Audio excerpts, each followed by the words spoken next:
Bonjour chers utilisateurs du 3D Mesevo, on se retrouve pour une nouvelle vidéo. Pour ce coup-ci, vous présenter le petit nouveau, le capteur d'angle d'inclinaison. Donc voilà, il se présente sous forme de ce boîtier qui fait 35 par 35 par 20 mm.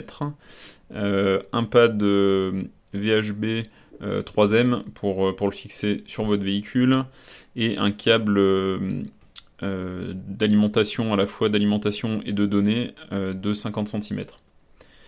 Donc avant de vous montrer comment il se connecte au 3D Mesevo, je vais vous présenter donc ce qui est fourni avec, donc comme à notre habitude, le manuel d'utilisation et de montage du capteur d'angle, donc en 2 pages, qui est également disponible en PDF sur notre site, sur la page documentation, qui vous présente donc son utilisation et au verso les montages qui sont autorisés.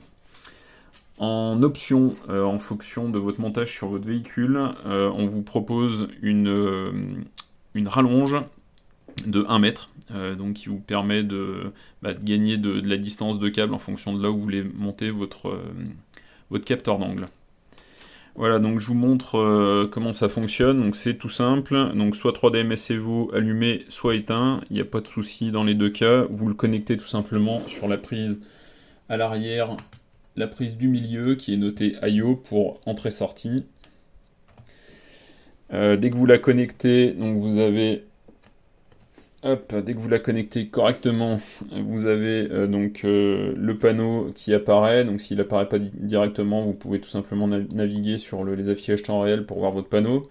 Donc à la première utilisation, en fonction de la position sur laquelle vous l'avez monté sur votre véhicule, l'angle d'inclinaison sera indiqué, sera pas forcément le bon. Donc comme avec l'ancien 3DMS, une fois que vous l'avez positionné sur votre moto et moto droite, vous allez dans menu périphérique capteur d'angle et vous sélectionnez démarrer une calibration.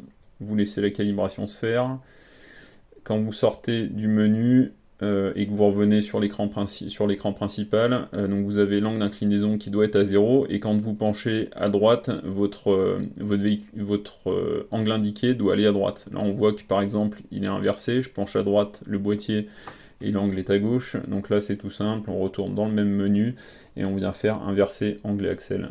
Et quand on revient, on se retrouve avec l'angle indiqué du bon côté.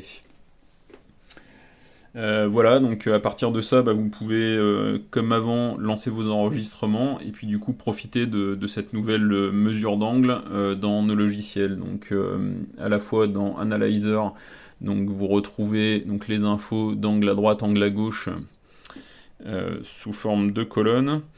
Avec en vert les maximums, et puis en dessous on peut afficher donc la courbe d'angle qui vous permet de voir exactement à quel endroit du circuit vous avez mis quel angle. Et bien sûr, donc depuis notre logiciel 3DMS VideoPerf, donc sur lequel on indique en temps réel l'angle d'inclinaison du véhicule. Voilà, une petite démonstration rapide, on va pas s'éterniser. Voilà, donc je vous ai présenté ce nouveau produit. Vous pouvez le retrouver bien sûr dans notre boutique. Vous aurez le lien dans la publication avec cette vidéo.